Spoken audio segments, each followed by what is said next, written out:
Ok, saludos a todos, ¿verdad? Me disculpo que este video quizás sea un poquito informal, ¿verdad? Pero simplemente para cubrir el material. Pues repasando, ¿verdad? Y continuando con la sección 2.1 sobre las transformaciones de funciones y las distintas traslaciones y reflexiones, pues en la clase pasada, ¿verdad? En esencia lo que aprendimos es cómo mover una gráfica con respecto al eje de Y, o sea, moverla para arriba, moverla para abajo, y también aprendimos cómo mover dicha gráfica hacia la izquierda y hacia la derecha. Además, vimos, ¿verdad?, que a través de esos cambios vemos los cambios con respecto a la ecuación de la función. Por ejemplo, si estamos realizando una traslación horizontal, ¿verdad? Se le está sumando o restando algo a la X, solamente a los valores de entrada. Ahora, si estamos realizando una traslación vertical, entonces se le está sumando o restando una cantidad, una constante C a a los valores de salida. Entonces, nos quedamos, ¿verdad? Vimos todas estas cosas, cambio de entrada y salida. Vimos varios ejemplos de cómo evaluar funciones en, ¿verdad? Y determinar si esas transformaciones son horizontales o verticales. ¿Verdad? Ustedes pueden hacer en sus casas. Am, pues, ¿qué más se nos queda? Ok, pues, ¿verdad? Lo que nos queda es discutir las funciones pares e impares, ¿verdad? So, vamos a comenzar aquí, ¿verdad? Tenemos una función par e impar. Una función se dice par si yo tomo la función, la evalúo para negativo x y si realizo dicha evaluación me devuelve la función original. So, ¿verdad? Esto es evaluar en x, en negativo x, perdón, evaluar en negativo x y me devuelve la función original. Y si eso sucede, entonces decimos que la función es par. Ahora, si la función es impar, ¿qué pasaría? Que yo evalúo la función en negativo x y me devuelve el negativo de la función completa. Ahora, dado los próximos ejemplos, ¿verdad? Negativo de la función completa. Ahora, vamos a considerar los próximos ejemplos. Determina si las siguientes funciones son par o impares. Pues lo primero, ¿verdad? Lo primero que debemos hacer para ambos casos es evaluarla en negativo x y ver si nos devuelve la original o si nos devuelve el negativo de la función original. Por lo tanto, evaluando en primer ejemplo el negativo x, entonces obtengo la radical de negativo x a la 4 más 2. ¿Y qué pasa? Noten que aquí tenemos una expresión, ¿verdad? Tenemos negativo x a la 4 y por leyes de exponente esto es lo mismo que negativo 1 a la 4 x a la 4. Pero ¿qué pasa con ese negativo 1 a la 4? Noten que como la potencia es par, ¿verdad? Cualquier negativo a una potencia par siempre va a ser positivo, ¿verdad? Negativo por negativo, positivo. Entonces aquí ya yo tengo un positivo 1 y aquí se queda el x a la 4, por lo tanto esto es lo mismo que x a la 4. Entonces sustituyendo ese valor adentro de mi radical, ahora obtengo radical de x a la 4 más 2. Por lo tanto, ¿qué obtuvimos? Obtuvimos la función original. Eso implica, ¿verdad? Mirando ambas definiciones arriba, que la función es par. So ahora, aquí la función es par. Bien, ahora haciendo un proceso similar en la segunda función, ahora evaluamos la segunda función en negativo x. Obtengo 1 sobre negativo x al cubo menos el negativo x. Ahora bien, aquí 1 sobre, ¿qué pasa aquí? Negativo x al cubo, eso es lo mismo, ¿verdad? Lo voy a hacer aquí un momento.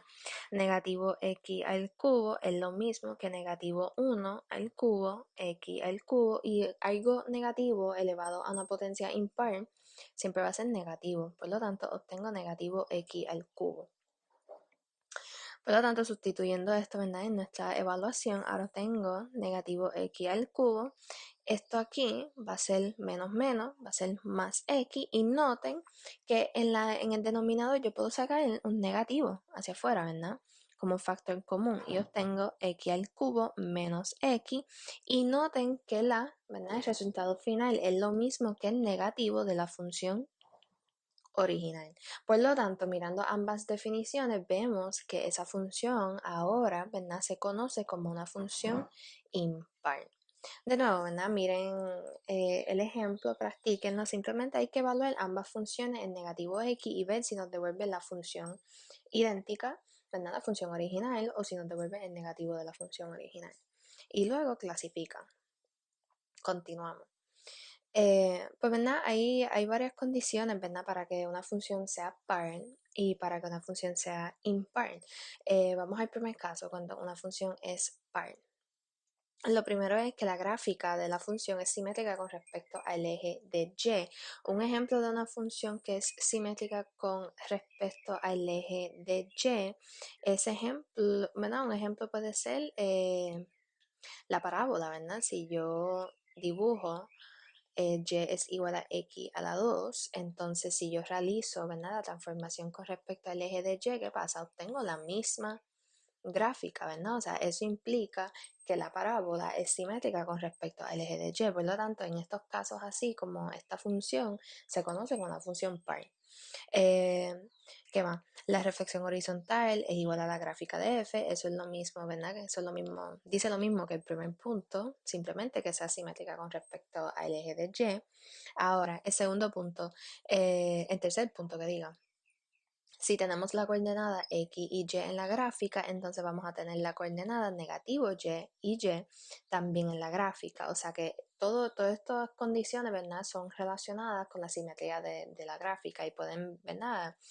Relacionar estas condiciones con ese ejemplo, ¿verdad? Que les acabo de dar de la parábola. Y, ¿verdad? Ya vimos que por definición ahora la manera algebraica de ver si es par o impar es evaluarla en negativo x y ver si nos devuelve la original o el opuesto de la original. En este caso, si nos devuelve la original, entonces se conoce como una función par. Ahora, las condiciones para que una función sea impar ahora es simétrica con respecto al origen. Ahora, una función que sea simétrica con respecto al origen simplemente puede ser, ¿verdad? Un ejemplo bueno aquí es la cúbica. Y es igual a x al cubo. Noten, ¿verdad? Que es respecto, ¿verdad? Es simétrica con respecto al origen porque dice el segundo punto, que la reflexión horizontal es igual a la reflexión vertical de la gráfica. Y esto lo vimos en la clase pasada. Que si yo intento hacer la reflexión horizontal, pues lo que estoy haciendo es, ¿verdad? La reflexión con respecto al eje de y. O sea, que lo que está acá arriba va a estar acá abajo y lo que está acá abajo va a estar acá arriba. Similarmente, si le intento hacer la reflexión vertical, entonces estoy haciendo con respecto al eje de X y de nuevo obtengo la misma gráfica. Eso implica que la reflexión vertical es igual a la reflexión horizontal. Entonces, ¿cómo se relacionan esto con las coordenadas? Para cada coordenada x, y que está en la gráfica, la coordenada negativo x, negativo y también está en la gráfica. Ahora, ¿cómo podemos hacer esto algebraicamente? Tenemos f de negativo x es igual a el negativo de la función original. De nuevo, evaluar la función en negativo x y ver si nos devuelve la función original o el opuesto. Si obtenemos el opuesto, entonces la función se conoce como impar. Ahora, ¿verdad? Y ven que en las condiciones, ven estos conceptos de simetría, ¿verdad? La simetría con respecto al eje de y la simetría con respecto al origen. Pues ya les di dos ejemplos, ¿verdad? Con respecto a esa simetría. El primero, ¿verdad? El primer ejemplo para la simetría con respecto al eje de y, de nuevo, una parábola que yo realizo, ¿verdad? esa simetría con respecto al eje de Y y obtengo la misma gráfica. Otro ejemplo puede ser la de valor absoluto. Realizo la reflexión y me da, ¿verdad?, la misma gráfica. Eh, a ver, otro ejemplo. Vamos a hacer una curva, vamos a hacer algo así. Si yo realizo, ¿verdad? Vamos a asumir que esta curvita de aquí es lo mismo. Vamos a dibujar esto un poquito más lindo. Digamos, vamos a hacerlo así. Vamos a asumir, ¿verdad?, que es en ambos lados, ¿verdad? Esta parte de aquí es lo mismo que esta parte de acá. Anyway, si realizan, ¿verdad?, así, ¿verdad?, la reflexión con respecto al eje de Y, obtengo la misma gráfica. Por lo tanto, estos son 3 ejemplos de gráficas que son simétricas con respecto al eje de Y. Ahora, les di un ejemplo, ¿verdad? Que sea una gráfica que sea simétrica con respecto al origen y esta fue la cúbica. Y es igual a x al cubo. Es simétrica con respecto al origen porque la reflexión vertical va a ser igual a la reflexión horizontal.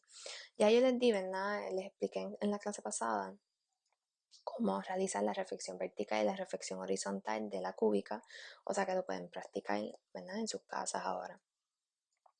Pues aquí les presento, ¿verdad?, los ejercicios de práctica, practiquen, siempre es bien importante realizar ejercicios de práctica del libro de texto y nada, aquí finalizamos la sección 2.1 del libro de texto. Gracias.